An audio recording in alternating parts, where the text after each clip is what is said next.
Good morning बच्चों। तो मैंने लास्ट क्लास में डिस्टेंस और डिस्प्लेसमेंट के बारे में, कॉन्सेप्ट के बारे में समझे थे और मैंने एक एग्जांपल लिए थे। ठीक, अब हम नेक्स्ट क्लास करने वाले हैं उसमें हम लोग डिस्टेंस और डिस्प्लेसमेंट के और एग्जांपल ले रहे हैं। ठीक है, तो ये फर्स्ट एग्जांपल है। एक सर्कुलर पाथ है, उसमें हमने तीन पाथ कंसीडर किया है। फर्स्ट पाथ, सेकेंड पाथ और ये है थर्ड पाथ। ओके, मान लेते हैं इनिशियल पॉइंट इसकी P है और फाइनल पॉइंट इसकी Q है। ठीक है, तो मुझे ना इनिशियल पॉइंट पोजीशन P है और फाइनल पोजीशन क्या है मेरी Q। इस इनिशियल पोजीशन P से फाइनल पोजीशन Q की तरफ जाने के लिए मेरे पास तीन रास्ते हैं। यह है फर्स्ट रास्ता, यह है सेकंड रास्ता और यह है तीसरी रास्ता। तो मैंने फर्स्ट पाथ के लिए डिस्टेंस और डिस्प्लेसमेंट को कैटेगराइज किया। ठीक है, तो फर्स्ट पाथ में डिस्टेंस कितनी होगी बच्चों? डिस्टेंस क्या होती है? Actual length of the path. तो एक्चुअल लेंथ क्या हो जाएगी फर्स्ट पाथ की? सेमी सर्कुलर है, इसकी लेंथ हो जाएगी पाई आर। तो पाई आर इक्वल कितनी हो जाएगी? 10 पाई। क्यों? क्योंकि इसकी रेडियस कितनी है? 10, तो हो जाएगी 10 पाई। और डिस्प्लेसमेंट फर्स्ट पाथ के लिए कितनी हो जाएगी? डिस्प्लेसमेंट क्या होता है बच्चों? Final position minus initial position. Final position minus initial position, तो फाइनल पोजीशन है 10,0 और इनिशियल पोजीशन है माइनस 10,0। तो क्या हो जाएगी? 10 minus minus 10 I cap. Obvious सी बात है आई कैप। क्यों? क्योंकि ये पॉजिटिव एक्स में है। तो हो जाएगी 10 आई 20 आई कैप, क्योंकि 10 माइनस माइनस प्लस हो जाएगी 20 आई कैप। अब मैं सेकंड पाथ के लिए कंसीडर कर रहा हूँ सेकंड पाथ।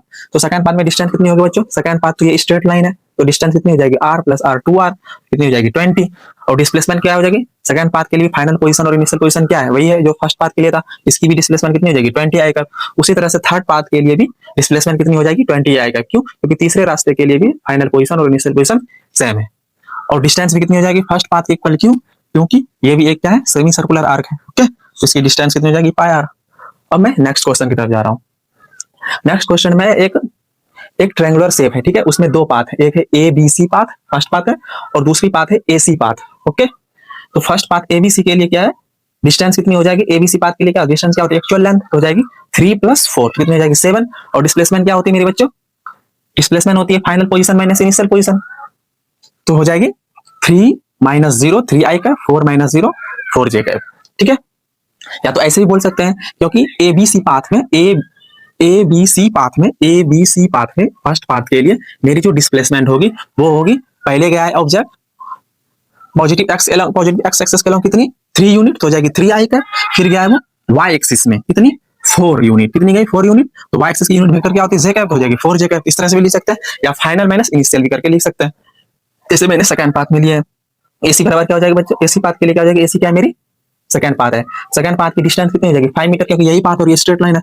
तो ये पाइथागोरस थ्योरम के अकॉर्डिंग ये कितनी हो जाएगी? 5। तो डिस्टेंस कितनी होगी? 5। और डिस्प्लेसमेंट कितनी हो जाएगी? 3 - 0 4 - 0 जे कैप। ओके, इसकी डिस्प्लेसमेंट सेम हो जाएगी। क्यों? क्योंकि दोनों पाथ के लिए इनिशियल पोजीशन और फाइनल पोजीशन क्या है? सेम है। ठीक, तो दोनों के लिए डिस्प्लेसमेंट क्या होगी? सेम, लेकिन डिस्प्लेसमेंट अलग अलग होगी। तो यहां से हमने क्या कंक्लूड किया?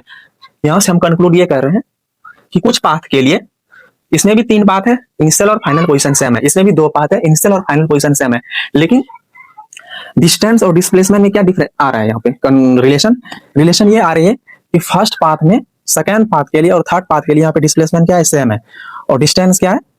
इन दोनों का सेम है, लेकिन इसकी अलग है। तो यहाँ से क्या पता लग रही है? पता ये लग रही है बच्चों कि डिस्प्लेसमेंट की मैग्नीट्यूड इसमें कितनी है? 20। इसमें भी मैग्नीट्यूड है 20, यहाँ भी मैग्नीट्यूड कितनी है? 20। और डिस्टेंस की मैग्नीट्यूड क्या है बच्चों? ये तो 20 है, ये डिस्प्लेसमेंट के बराबर है, और यहाँ पे डिस्टेंस 20 से ज्यादा है। क्यों? क्योंकि 3.14 होते बच्चों, तो हो जाएगी 31 पॉइंट, इसकी वैल्यू कितनी हो जाएगी? 31.4। तो यहाँ से क्या आ रही है? डिस्प्लेसमेंट डिस्टेंस से छोटी आ रही है। तो हमेशा ऐसा ही होगा बच्चों, डिस्टेंस डिस्प्लेसमेंट से हमेशा बड़ी होगी या फिर बराबर होगी। यहाँ भी देख सकते हो, या तो यहाँ भी मैग्नीट्यूड इसकी कितनी हो जाएगी बच्चों? मैग्नीट्यूड हो जाएगी √3² + 4²। तो कितनी हो जाएगी? एसी पाथ के लिए मैग्नीट्यूड कितनी हो जाएगी? 5। तो या तो डिस्टेंस और डिस्प्लेसमेंट बराबर होगी, या फिर डिस्टेंस हमेशा बड़ी होती है। ठीक है, हम यहां से लिख सकते हैं कि distance is greater than equal to displacement. ठीक है, कभी भी डिस्टेंस छोटी नहीं होगी, क्यों? क्योंकि मैं देख पा रहा हूं कि जितने भी एग्जांपल आ रहे हैं उसमें डिस्टेंस या तो बड़ी है या फिर बराबर है। या तो डिस्टेंस क्या होगी बच्चों? और distance is equal to displacement कब होगी? ये तभी पॉसिबल है जब मेरी पाथ कैसी हो? स्ट्रेट लाइन हो। जब मेरी पाथ कैसी हो? Straight line.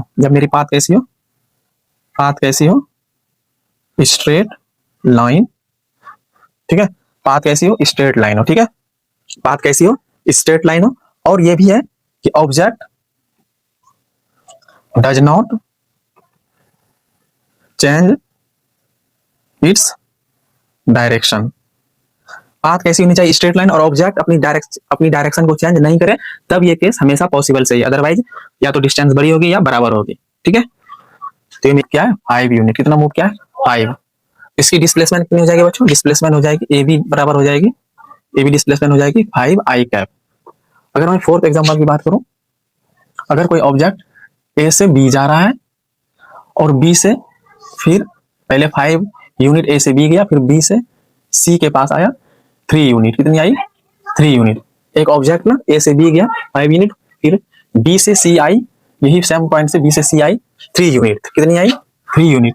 तो यहाँ पे डिस्प्लेसमेंट कितनी हो जाएगी बच्चों, यहाँ पे डिस्प्लेसमेंट लिख सकते हो, डिस्प्लेसमेंट यहां से लिख सकते हो, डिस्प्लेसमेंट डी वेक्टर बराबर लिख सकते हो find A B vector plus B C vector, A B vector plus B C vector. तो ए बी वेक्टर मेरी कितनी बच्चों 5 आई कैप, और बी सी वेक्टर है -3 आई कैप। माइनस क्यों, क्योंकि राइट एक्स में लेते हैं हम लोग प्लस और नेगेटिव एक्स में लेते हैं हम लोग लेफ्ट में लेते हैं माइनस। तो कितनी हो जाएगी डिस्प्लेसमेंट 2 आई कैप। तो नेट डिस्प्लेसमेंट मेरी कितनी है बच्चों 2 आई कैप। तो यहाँ पे डिस्प्लेसमेंट कितनी आई 5 आई कैप। लेकिन मैं यहाँ डिस्टेंस की बात करूं, अगर मैं यहाँ डिस्टेंस की बात करूं तो यहाँ पे डिस्टेंस कितनी आ जाएगी 5 आ जाएगी, क्योंकि इस पाथ की लेंथ कितनी है 5। और यहाँ पे अगर मैं डिस्टेंस की बात करूं, डिस्टेंस, तो यहाँ पे डिस्टेंस कितनी आ जाएगी A B plus B C, तो कितनी हो जाएगी 5 + 3 कितनी आ जाएगी 8 यूनिट। दिख रहा है बच्चों, क्यों, क्योंकि यहाँ पे डिस्टेंस क्या होती है एक्चुअल लेंथ, तो एक्चुअल लेंथ की लंबाई कितनी है, पहले तो ए बी पाथ है, तो दूसरी कौन सी बात है बी सी पाथ है, तो 5 + 3 कितनी हो जाएगी 8। ओके, तो डिस्टेंस यहाँ पे डिस्प्लेसमेंट से ज्यादा आ रहे हैं और यहाँ पे दोनों इक्वल आ रहे हैं। क्यों, क्योंकि यहाँ पे स्ट्रेट लाइन पाथ है और ऑब्जेक्ट कभी भी टर्न नहीं लिया है, तो इसलिए मैंने पहले लिखाया था डिस्टेंस और डिस्टेंस वहां पे क्या होगी इक्वल होगी। But in the other case distance is greater then displacement. Why, because object obviously move in straight line, but they turn its direction, they change its direction. Okay, so that's why its distance will be greater than displacement. Okay बच्चों, वो x Y coordinate में positive x axis को east बोलते हैं, positive Y axis को north बोलते हैं, negative Y axis को साउथ बोलते हैं, और नेगेटिव एक्स एक्सिस को वेस्ट बोलते हैं। ओके, तो इसके अकॉर्डिंग हम लोग डायरेक्शन को एज्यूम करते हैं। ओके, तो उसके अकॉर्डिंग मैंने एक क्वेश्चन दिया along इस direction and afterward it moves along north 10 metre, north 10 metre, then find out net displacement. Net displacement तो हम लोग यहाँ पे कैसे कंसीडर करेंगे बच्चों, तो सबसे पहले हम लोग ना ये एक्स और वाई कोऑर्डिनेट बनाएंगे, कोऑर्डिनेट सिस्टम बनाएंगे। ओके, इसने क्वेश्चन के अकॉर्डिंग हमको लिखना है 10 मीटर पहले किधर गया है इस डायरेक्शन में, तो लिखेंगे 10 मीटर ईस्ट, और फिर किधर गया बच्चों 10 मीटर नॉर्थ, किधर गया 10 मीटर, या तो यहां से लिख सकते हैं ये इधर 10 मीटर ईस्ट, फिर 10 मीटर नॉर्थ। तो नेट डिस्प्लेसमेंट हम लोग कैसे भी लिखेंगे बच्चों, नेट डिस्प्लेसमेंट हो जाएगी मेरी 10 I cap plus 10 J cap. Okay, I cap for the positive X direction and J cap is the positive Y direction. तो net displacement will be 10 I cap plus 10 J cap. An object move 10 meter east and 10 metre 37 degree north of east, find displacement. हम लोग यहाँ पे displacement कैसे solve करेंगे बच्चों, मुझे कितने डिस्प्लेसमेंट दिया, 2 डिस्प्लेसमेंट, एक डिस्प्लेसमेंट दिया कि इस डायरेक्शन में मूव किया है, दूसरी डिस्प्लेसमेंट दिया है कि नॉर्थ ईस्ट में मूव किया है 10 मीटर। हम लोग वही कोऑर्डिनेट सिस्टम बनाएंगे। सबसे पहले हम लोग सॉल्यूशन में वही कोऑर्डिनेट सिस्टम बनाएंगे। क्या क्या है, पहला है डिस्प्लेसमेंट 10 मीटर ईस्ट, हम लोग पहले 10 मीटर ईस्ट कंसिडर कर लेंगे। फिर क्या बच्चों 10 metre 37 degree north of east, मतलब ईस्ट से नॉर्थ की तरफ 37 डिग्री, तो क्या हो जाएगा बच्चों 37 डिग्री नॉर्थ ऑफ ईस्ट, तो जहां से एंगल दिया है उधर की तरफ लेना है। ठीक है बच्चों, मतलब ईस्ट से नॉर्थ की तरफ 37 डिग्री, ये कितनी है 10 मीटर। हम फिर वही करेंगे बच्चों, 10 मीटर क्या है मेरी नेट डिस्प्लेसमेंट कितनी हो जाएगी, नेट डिस्प्लेसमेंट मेरी हो जाएगी 10 आई कैप प्लस हो जाएगी, इसकी कंपोनेंट हम लोग ले लेते हैं एक्स में और वाई में, ईस्ट में और नॉर्थ में। कितनी हो जाएगी, ईस्ट में हो जाएगी मेरी 10 cos 37 और नॉर्थ में हो जाएगी 10 sin 37, तो ये हो जाएगी 8 और ये कितनी हो जाएगी 6। ओके, तो हो जाएगी मेरी 6 8 आई कैप प्लस 6 जे कैप। तो नेट डिस्प्लेसमेंट मेरी होगी 18 आई कैप, नेट डिस्प्लेसमेंट होगी मेरी 18 आई कैप प्लस 6 जे कैप। हेलो बच्चों, जो पिछला कॉन्सेप्ट मैंने पढ़ाया उसके बेसिस पे एक PYQ आए हुए हैं जो हम सॉल्व करने वाले हैं।